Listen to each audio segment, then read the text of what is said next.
Mes chers compatriotes, le 14 juin, le président Macron nous a gratifiés de l'un de ses discours creux dont il a le secret.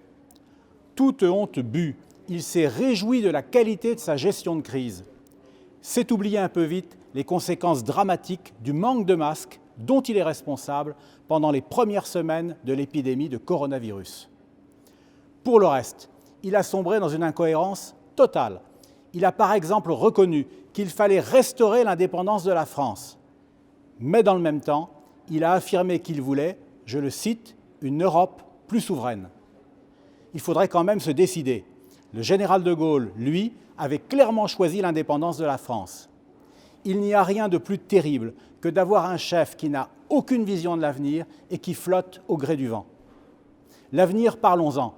Macron en a une idée si floue qu'il a différé l'annonce de son projet au mois de juillet.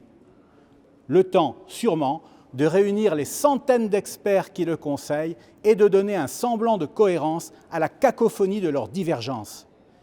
Les vrais chefs savent où ils veulent aller. Ils n'ont pas besoin d'une armée de conseillers pour fixer un cap. Même pour le seul thème de son discours, qui avait une connotation régalienne, Macron a fini par sombrer dans le vaudeville.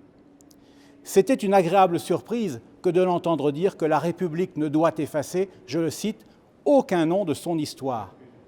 Mais à peine son discours terminé, ses conseillers, encore eux, ont expliqué à la presse qu'en contrepartie, on valorisera d'autres références propres à satisfaire les indigénistes et l'extrême gauche. Ils prennent l'exemple du maréchal Bugeaud, l'un des conquérants de l'Algérie.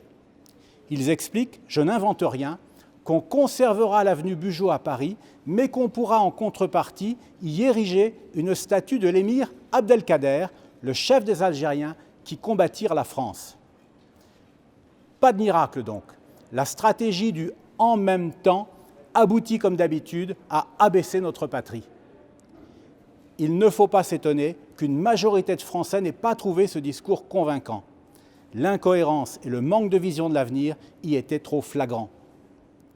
Heureusement, une autre voie existe et elle vous sera proposée par Marine Le Pen aux prochaines élections présidentielles.